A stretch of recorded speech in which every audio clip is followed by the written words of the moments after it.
This is Series 2, Episode 10, and we are so excited today. We have a very special guest. Scott Adams has joined us from. Service Operations Institute. All right, you guys are going to want to jot that down because it is extremely important. This guy right here brings tremendous insight and an extreme passion for service and transforming clients' facilities into a very, very efficient building. Beside me today, I got Lee Koski. Go ahead, Lee. Introduce yourself. How's it going, everybody? Lee Koski here with MSD, VP of Service. Super excited to talk to you today, Scott. And why don't you can you give us a high-level overview of SOI and your goals and what you're trying to accomplish? Yeah, so I guess, I've been in the industry 35 years, recently retired from J.M. Brennan, where I was there 5 years. And we went from a $25 million service-only operation to $60 million in 5 years, which is pretty substantial. Wow. Yeah, 25 techs to 90 HVAC on the HVAC side only. Just started my career back in the 80s at Burroughs Computer Corporation, working on complex hardware and software problems as a field engineer, and then moved into the HVAC industry through data centers with Johnson Controls, and I worked at Harley Davidson Motor Company and facilities and MCOR, and so I've had a rich background in large corporate environments and also privately held organizations. SOI, what we do is, what I do primarily is, assess operational characteristics of each of the companies. So, work with the management team, work with the field leadership, understand where the pain points are, understand where the opportunities are to improve the business, whether that be in delivery or operational execution or margin improvement, whatever that looks like, customer satisfaction. And then we design the business, right, on how you want to do it, whether it be technology application or process or whatever that looks like. And then I stay with the team to ensure that, we guarantee the results that we want to. So, I can go all the way up from the C-suite down to the technician level and work with the customers. I've got that rich background that really, I think, plays into, designing an organization for future success. Yeah, Scott, it's super awesome hearing the growth that, J.M. Brennan saw under your leadership in the service realm. And, we're MSD and J.M. Brennan being part of the Synergy Solution group. It's a great nationwide peer group. Yes. So that's where we all got to meet. And now seeing you retire from J.M. Brennan after a very successful career and moving over to SOI and really sharing your experience and working with clients and your partners to help them see light in a different way. So, part of that, when we talk service industry, Lee runs our service here at MSD. You ran the service at J.M. Brennan, so you guys are both very familiar with that service world, the break fix, the reactionary. Mm-hmm. Let's talk a little bit about that, about how it's reactionary, and then we can get into a little bit about where you see the industry transforming to. Yeah, certainly, when you talk about reactionary, you're always limited by the, customer portfolio, right? I mean, you can always, there's X amount of equipment out there, they're going to break. The way you grow then is to increase and multitude your customer portfolios, and which, thereby you have the amount of equipment. I think, the direction that the industry will go in the next 10 years, certainly, it all revolves around data and the assets. When you can start proving performance characteristics of particular pieces of equipment and have, such a detailed insight on the customer's portfolio of equipment and what it can do, and then how you can utilize that information for the customer's benefit, such as, a capital plan perspective, absolutely knowing and being that consultant to the customer from a financial perspective, so that not only you talk to the the facilities entities, but also you're talking to the financial community, which is important because they they pay the bills. So there's a force multiplier there. Yeah, and I know we're seeing a lot of changes in the world right now, Lee. What's some of the challenges you're seeing from a reactionary, putting out the fire standpoint on a day-to-day basis across all the services that we offer here? Well, day to day, I feel the service industry has kind of been reactionary, right? Calls are coming in and they're all emergencies according to a client, so we want to get to them as soon as possible. to take care of that client. So it's kind of a cat and mouse game, right? Moving schedules around, technicians running all over the place. We're seeing a lot of problems with the electrical grid, which I know we've talked a lot about, causing problems with more sensitive equipment these days. So that's always an issue. And as you know, cities grow and data centers come in and name it, more things going to electric, that's only going to get worse. Yeah. So trying to get ahead of that, I think is really where we need to focus to smooth that out for our customers and knock those reactionary calls down. Because we see it in plumbing, electrical, Yeah. HVAC, controls all over the place. So Scott, I was kind of curious, trying to get more proactive as to reactive. Building automation is going to be key. Do you see in the future, collecting all the data, how the equipment is running, what's it doing, when is it doing it, and also, do you see potential for some software to be testing stuff on unoccupied times in the middle of the night, collecting all that data, and then sending reports in so that we can get ahead of this, stop being so reactionary and be proactive, like, hey, you've got a valve that's not opening all the way, or whatever the case is, right? Yeah. Let's get that on the schedule, save you an emergency call at 5, 6, 7, 8 o'clock, whatever. Are you saying like reduce 911 reactionary emergency calls, like pulling people from their houses and then okay. Oh, yeah, you're definitely point on there, Lee. It's interesting you say that because, this is going back 25 years when I was with Johnson Controls. We started a group called Knowledge-Based Services, and that was the application of technology on how we can harvest data and harvest the information from building automation systems in a field performance indexing perspective, right? So take, for instance, you have a program you wrote specifically for the 500 VAVs at this facility. It exercises them during the course of the night, and then you get an exception report during the day, red, yellow, green. How is it performing? Going back to was the valve opening? Did it close? Is the discharge air temperature correct for the valve position, et cetera? So that is not a new concept, but it's a new concept to many of the customers. So the technology is clearly there, right? Whether it's an additional software program or something you custom build for the automation system.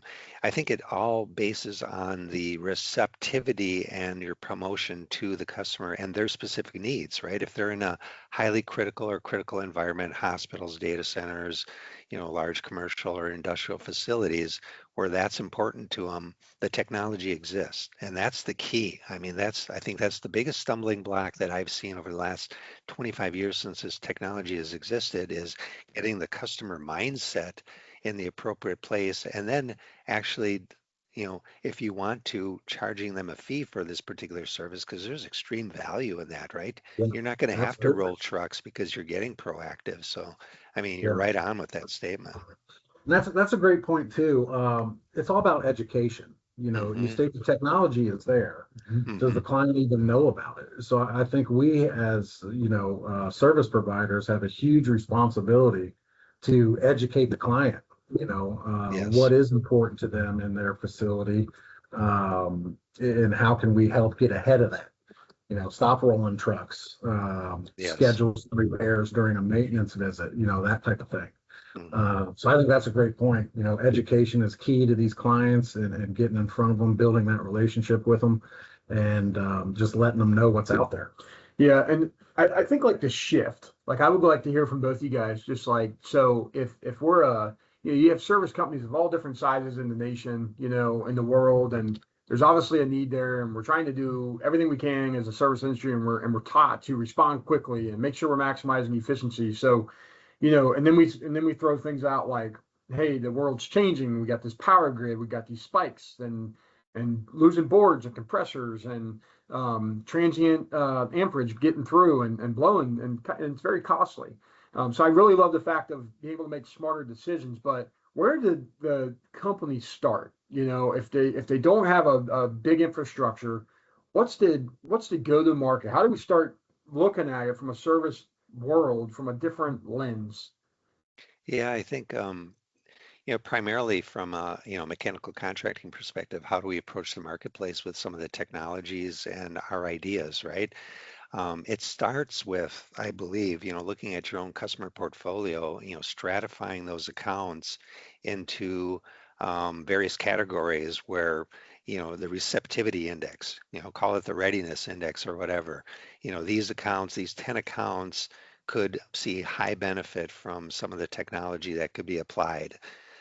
These 10 accounts, nowhere near, right? They're always going to be break fix mentality, or they Yeah. don't have a capital budget. They're not going to make um, retrofit repair or retrofit replacements. So I think it comes, from stratifying your base and then looking at the technologies that will work for them. And then how will you support that endeavor, right? With your FSM system and some of the reporting characteristics, because you can get pretty detailed, advanced, and provide them the necessary information. And then it all goes back to the asset. You know, it really does. How critical is that piece of asset? I mean, you could have, let's say, small industrial facility, but they have one unit, whether it be a process chiller or process chillers, that are so critical that they cannot afford to have them down because the cost per minute is excessive. So Right. then applying the right technology, whether it be, vibration analysis or performance indexing or whatever that looks like, increased maintenance, scheduled maintenance on it, whatever that looks like, it's kind of an a la carte. You apply your services to the customer, yes, but to those particular pieces of equipment to ensure that you do, somewhat reduce the break fix mentality, you know? Yeah. Absolutely. Well, our goal here at MSD is to drive up maintenance, drive down service orders, right? Emergency Yeah, break fixes. yeah, And we track that and monitor that. And that's my goal for the department is, if we could just run maintenance calls and scheduled repairs constantly, life would be wonderful, right?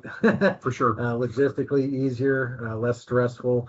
mhm. Um, are you seeing, Scott, with what you're doing these days, that same mentality with other companies wanting to be more proactive and run more service, maybe more frequently instead of quarterly? Let's do monthly touches or bi-weekly for these critical clients that you have where they go down, like you said, they're losing money by the minute. Are you seeing that as a trend in the industry? I don't, which is interesting. I think, it requires a vision, by the organization, by the mechanical contractor, like this is how we're going to approach the marketplace. And I Yeah, think there's real blue ocean space when you talk about that because customers, they want to hear a refreshing kind of approach. They don't just want the same, oh, here's your PM agreement and, quarterly visits. And, it's very hard yeah, to decipher, right? They want a partner that's going to come in there and say, hey, let's look at your assets and what's really critical to you in your operation and how can we prevent some of that, undue pain, whether it be downtime or, extra cost associated with the maintenance cycle. So I yeah, think, if you look at, the technological companies, they're always on point, right? They're pushing the bubble. But mechanical contractors and contractors in general, I don't think, there's so much business, so much in the break fix type, world that it's very hard for us to get out of that and actually look, futuristic or proactive or start designing programs for customers. yeah. So, it's a challenge because, we're all That's growing, right? that's really interesting, because I can tell you from personal experience, some of our larger clients that have many hours, 200 hours in the spring, that's locking up your techs for weeks on end. Yeah. Yeah. Very simple conversation with them. Hey, let me spread this out. It's not going to cost you anything else. We're going to be here on site more often in hmm smaller increments. And I have yet to have a conversation with a client that doesn't love that. Let me Yeah. be out here monthly, listening, looking, Yes. Yeah. smelling, talking to you. Not only are we doing more touches with your assets, but more importantly, more touches with you, the client. Yes. Let's get to know each other, talk to each other. What are your goals? What are our goals? And we found that that builds that partnership pretty quickly. Yeah. Yeah. Um, they see that you know, you care about them, they care about you, and it kind of um, it goes really well. Yeah. So I'm surprised to hear that it's not trending out there yet. That's interesting. Well, I think it's Yeah. because it's a reactionary business, and Yeah. like you know, you both are speaking to that. The calls are constant, and you know, I think there's two things here that are really key for any service business out there. I think it's really key that we focus on where your data is at. So if it's a hard copy sheet and you're like, hey, I'm here for the PM, and you're on the side of that air handler and you're doing the hard copy pin, we want to get it digital. We want to utilize technology. I mean, Scott just hit on this. We want to leverage technology to be able to speak back to us. Yep. And then we want to increase the communication, because that data as a service provider, it's not the service provider's data. It's the Right. client's data. Correct. And then we got to build that relationship, build on the foundation of trust by being where we say we're going to be and doing what we say we're going to do, and transforming this data in a digital format. So that's okay if you still have the hard copy and the client says, and you're a service provider out there, and the client says, hey, I want this hard copy hanging. Somebody was here. I want to make sure the filters are changed. I want to know by who. But Sure. the goal for any service company is get it digital, get it back. And then the other cool thing with your data is, and Scott mentioned this about the assets, and you mentioned on the calls, pull it together, and like here at MSD, now we're able to see, all right, what's the service orders that we had with each service client? What's that spend analysis look like? And then our goal is not to grow that, but like Lee just said, decrease it. So now it's exactly what you were talking about, Scott, and Lee mentioned it. Bring the service orders down, get the dollar down, and create that communication channel. And I want to know, like, I think it's really cool what you're doing. It's relatively new, but just a way for those service companies out there, like, we're all in this together. Service companies have to stick together because we're all fighting the same pain. And I love that with Yeah. the Synergy Solution Group. Yep. It's everybody working together. But talk a little bit about how some of those ways that you're taking all this data, where your techs are at, who's going what, how you're breaking your techs down into pods, how you're maximizing the data and showcasing that back to the client. And then I want to get into structure. Go ahead. So one of the things that we're doing, you know, pulling all this data together, as you said, how much have we spent on this, you know, package unit or chiller? You know, in the past 10 years, you're over 50% of the cost to replace this thing. You know, let's get ahead of this and get a plan together to get this unit swapped out so that we're not out here every other week or every month or whatever it looks like on an emergency call. Keep your facility running. So we're looking at that cost per asset with some data pulling out of our ERP, going into LevCon. Account managers are analyzing that and having that conversation with the client. In a nutshell, to produce a plan. Yeah. Like, let's plan where you're at, where your equipment is at, and what the next year, 2 years, 3 years, 5 years looks like to drive down those emergency calls. With the pods, you know, we're starting different teams, chiller team, VRF team. Sorry, for those out there, what the heck's a pod? Explain that. A podcast? A pod of technicians, a team, a field team. Yeah. So we're breaking them up into teams, and the guys are starting to really specialize on certain equipment. You know, if you like working on chillers, let's make you the best chiller tech out there. You like working on boilers, VRF, whatever it is, get you trained in it, specialized in it, comfortable in front of that piece of equipment, and comfortable talking about it with the client. You know, sharing the information you're seeing as you're doing the maintenance, as you're running the calls, that kind of thing. And we're seeing some really good success with that. The technicians are enjoying it, and we can see them growing. You know, their technical skills, soft skills, all of that is going well. So yeah, using the data to just inform the client of where their facility sits. Yeah. Nobody likes getting hit with a $250,000. Hey, your chiller needs to be replaced right away. You know, let's talk about that in the next 2 to 3 years. Get some financials, you know, rolling for that. So that's what it's all about. Just sharing with the client what is going on their site. Well, and with that, Lee, you bring up a phenomenal point, and here's what I see. So it all, if you want to scale that, you can create a capital plan, but they're painful to do if you're doing it manually or Yeah. independently. So you have to have an ERP system, enterprise system, which runs your company, and or an FSM system, field service management system, which supports what you're going to be, your vision, right? So Yeah. if your vision is to create capital plans for customers and to avoid, break fix mentality and to give them all the asset information, then your software systems have to support that, and your data collection means have to support that at scale, which means it's not a challenge Right. because, and there's the key, we're talking about customer satisfaction, but when I look at the industry too, I look at competitive, incursion.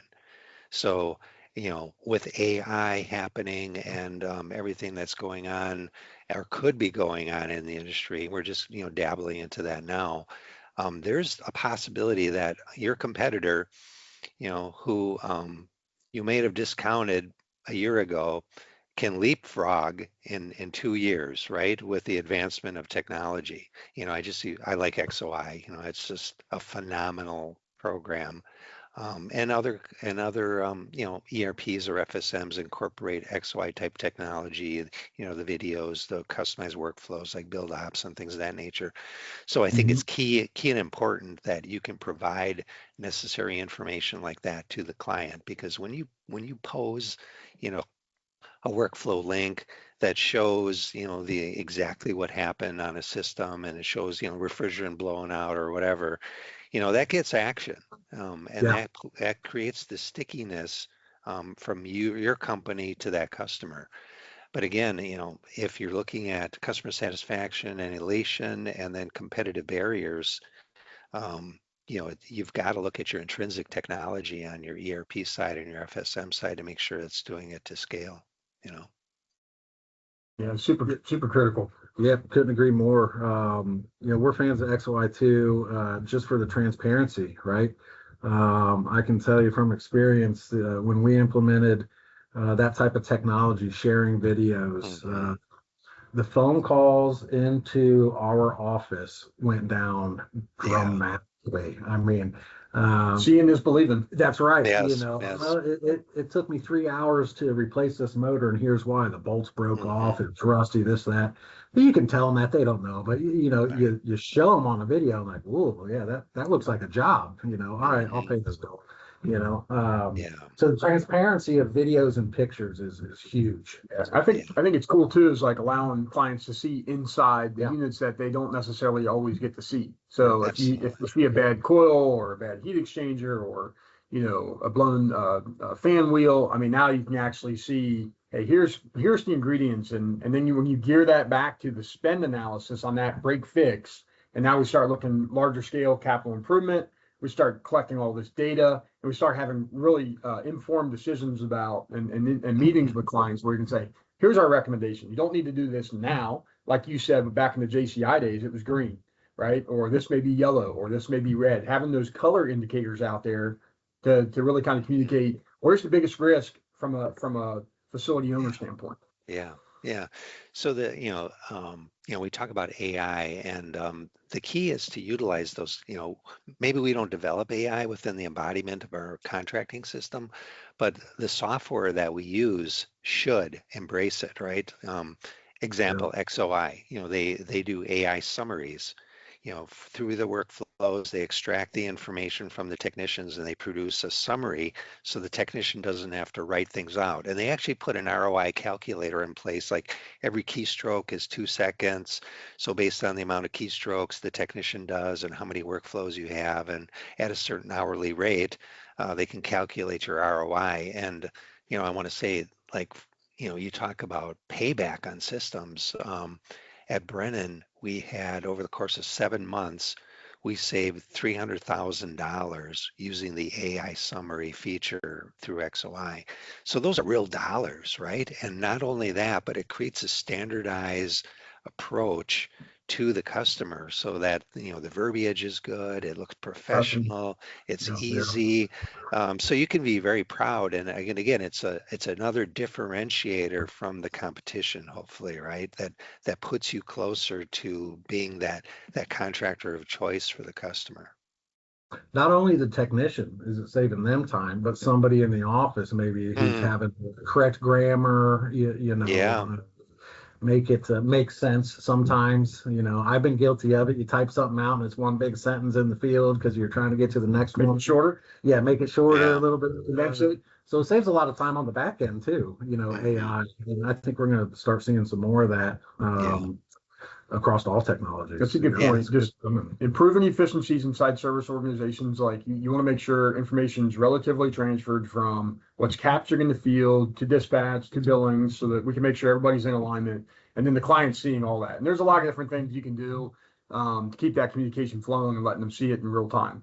Yeah. And that's that's, I think that's the big ask to the management teams, is evaluate your technology, not only intrinsically that runs your business and provides information to customers, but also, like we were talking earlier, what kind of technology can we embrace from other OEMs or third parties that we can introduce to customers to help them manage their asset pool, again, whether it be predictive, proactive technologies, um, from that perspective, monitoring systems, IoTs, you name it.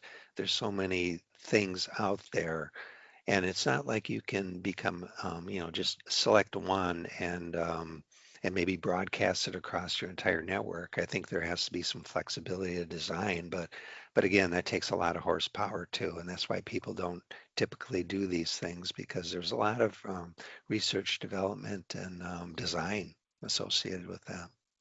On that note, Scott, are you seeing with the companies that you work with, people hiring internal teams to manage this huge animal of data and technology? I feel like that could be why people are not progressing Yeah. as fast as maybe we Yeah. should, because it is so huge. And how do you manage that? Where do you start? Do you hire an internal team to push all this? Do you hire it in? What are you seeing trend wise there? Yeah, I think number one, it takes the visionaries within the organization to say this is what we want to do, right? Mhm. It takes that passion that exists. Like, here's my vision. This is what I want for our customers. This is what I want our technicians to experience. This is how I want to grow the business accordingly. And this is how I want to, put distance between me and my competitors. Um, and it is so crucial.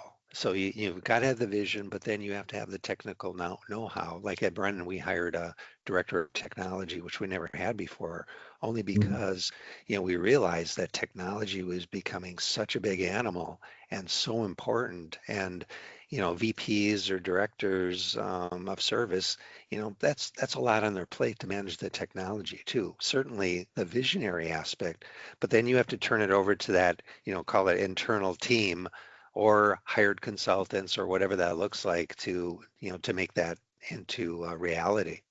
So that's a Sure. great point. That's a great point, It's Lee. It's a big animal too. I Yeah. just I caution everybody like proceed slow because there's no technology that you're going to buy that's just going to Yeah, be out of the no, box and just plugs into no. your organization. So take it slow because I know here at MSD we were able to like cut a significant amount of dollars just by we had technologies everywhere, but they weren't connecting. So that was really Yeah. key to the culture, to the overall deliverables. We have service, we have projects, we have manufacturing, we have all these different groups around a facility footprint, but things got to connect. Information has to Hmm. flow. So really, like I just encourage everybody to start slow, make sure it's connecting, and then maybe go to the next phase. But I love what you guys did at Jay and Brendan with a CTO. We have a CIO here, and really it's just really building that spider map and trying to see how everything is interconnected. Yeah. It's super, super critical. That's a Yeah. great point. There is no out of the box, here's a software that does it all, right? No. So they've all got to talk and they've all got to be moving to the same goal. Yeah. The Yeah. client, right? Well, And our people. And it's easy to say, oh, we need better software, right? But the reality of that is, when you install an ERP or an FSM system, only 30% of installations meet the design criteria of the of the company, what they wish. There's a 70% failure rate. That doesn't mean it Interesting. fails all that, but certain things you want to accomplish or that you had a vision of or you're sold on, you're not going to achieve that. So there's a huge undertaking when you're installing an ERP system, and make sure it's correct. And primarily what I like to do is when I purchase new software, you put performance guarantees in place. So if they come across and they say we're going to do X, Y, and Z for you, then there's some monetary pain if they don't do that, and it's written into the contract. So that's that holds them accountable. That's a good way of doing it, because again, everyone has these high hopes when you're in the sales phase, but the reality is when it finally is installed and working, it doesn't really meet your expectations a lot of times. Yeah, that's interesting. That 30%. I wouldn't have guessed that. Although we've been through that, and I can see it now. You might not see it the first week or month, but a few months down the road, well, wait a minute, this isn't kind of working how I thought it would. Yeah. Interesting. And just to recap, so data's key, getting your service structure, right? How you can maximize the information, and everybody's talking, whether it's in a pod or it's in a group, but we really want to maximize all that information and keep the communication consistent with the clients. From there, we really encourage our service companies out there, friends in the industry, really take time to schedule those monthly or quarterly meetings with your clients to make sure we really communicate what we're seeing, right? Because there's a lot changing in the world right now. Yes. It's really, there's a lot of unknowns with the power grid and new technology platforms. And biggest thing is to collect the data, reduce the break fix, maximize that. And with that, just to hit on that a little bit, there's a lot of financial tax incentives. So I would encourage you to look at your local jurisdiction, your state, your federal. There's different grants and financial tax incentive programs out there to improve the energy efficiency for these clients. And that's really going to solidify that mutual trust, that long-term relationship. Yeah, absolutely, Nick. And then, the other thing too is, like, at the end of the day, no matter where you're at, right? No matter where you're at, there's always ever forward. So if you can take small steps and map this out, but you can't, like for us, we tried to probably chew too much at once. Yeah. And our lessons learned was just slow down. Like, let's make sure things are connected. Let's make sure we understand it. Let's make sure the client is hearing it. Yeah. No, put your 5-year plan in place, right? So that you can advance your company to keep pace with your vision of where you want to go, and really lay that out, and stick to it. That's key. Yeah. Scott, go ahead. Oh, I was just going to build on that. Been talking about the clients. We don't want to be their contractor. We want to be their advisor, their partner. Absolutely. Let's work on your business, and you help us work on ours, type of thing, right? That's the mentality I see this business going. And it's tough to do with all the technology and the it's a big ball of wax, but chewing through it slowly. It's where do you start? That's right. And I tell you, with a plan. That's right. That is right.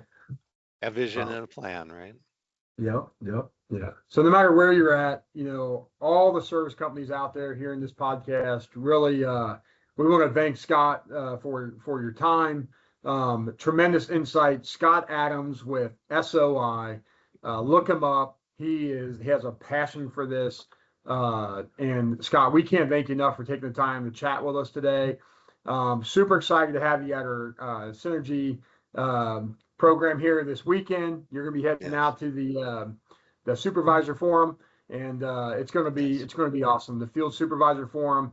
So much pressure on these leaders that are driving these initiatives for companies, making sure they're really keeping that communication and these facilities flowing efficiently. There's a lot of stress. There's a lot of challenges that surface around that role. Super excited to have you at that forum this weekend. And Lee, all the love in the world for you. Another one, just great passion for service, Yes. great passion for clients and for people, and leaving a really strong reputation in the community. So, all the love in the world for Yeah. you. This was awesome, man. This is Can't fantastic. thank Thank you you. enough. Thank you, gentlemen. This is great.